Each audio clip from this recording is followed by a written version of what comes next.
was July 22nd, 1894. The world was still waking up to the idea of machines that could move without horses. Paris stood tall as a symbol of innovation, and on this warm summer morning, something extraordinary was about to happen that would ignite a revolution. Crescendo, drums, strings. 102 daring souls gathered on the outskirts of Paris. Their mission: to compete in what would go down as the very first organized motor race in human history. A 79-mile journey from Paris to Rouen. No one knew what to expect.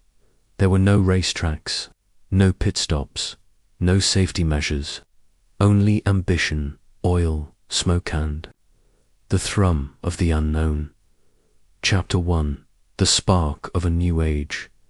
The race was organized by Le Petit Journal, a French newspaper hoping to boost readership and show off the latest marvels of science and engineering.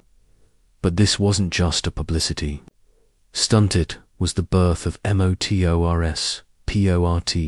The rules were simple and strange by today's standards. The winner wouldn't be the fastest vehicle, but the one that was safe, easy to operate, and efficient. It wasn't a race of speed, it was a race of trust in the machine. Among the 102 entries were behemoths, gasoline-fueled contraptions, and even some electric vehicles. The participants were not just drivers, they were inventors, visionaries, risk-takers. Many of them had built their vehicles in their own workshops with their bare hands. One of the most iconic names, Émile Levasseur, co-founder of Panhard et Levasseur, a man who would later become known as the father of French automobile engineering. Chapter 2: The starting line. At 8 a.m. The first engines roared well, coughed to life. Some vehicles refused to move, others spewed clouds of steam. Several didn't even make it past the starting line. Spectators lined the streets in their Sunday best, staring in wonder.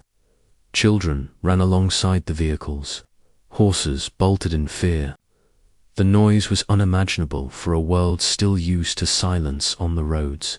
The crowd had never seen anything like this: vehicles that moved without reins, without beasts.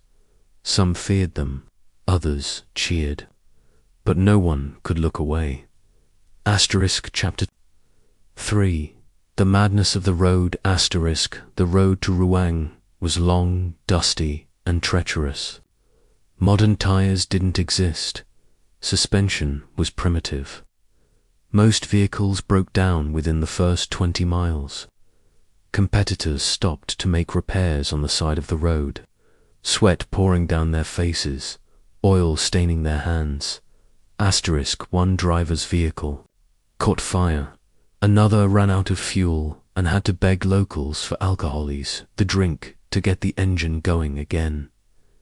Steam cars hissed. Internal combustion engines backfired.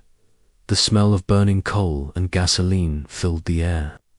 This was not just a competition, it was a mechanical war of survival. The people cheered from every village. Farmers, blacksmiths, and schoolchildren watched history roll past them on 4 strange wheels. Chapter 4: The Final Push.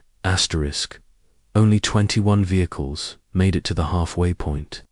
The others had either broken down or given up, but the top contenders pressed on. Émile Levasseur's vehicle, sleek and precise, sped ahead. But he was technically disqualified. His vehicle didn't meet the 4-seat requirement. Still, he reached Rouen in under 7 hours, an astonishing feat for the time.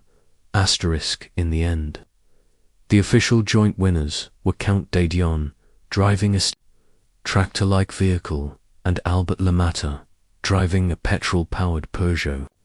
They arrived within minutes of each other, their engines groaning, their eyes red from exhaustion and dust. Asterisk. But the true victory wasn't who crossed the line first, it was what this race represented. Asterisk. Chapter 5. The race that changed the world. Asterisk. That day in France marked the birth of a global obsession. It was no longer just about carriages without horses. It was about speed, innovation, and what man could achieve with machine. Asterisk. The Paris-Rouen race inspired the first Grand Prix. It led to better engines, safer roads, and ultimately, the automotive industry as we know it.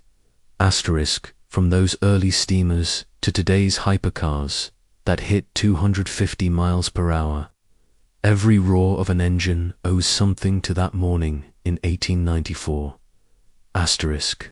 What began as a humble challenge by a newspaper sparked a century-long love affair with the thrill of racing. Asterisk. Closing soft piano music with fading visuals. Narrator soft and reflective. 102 hopefuls.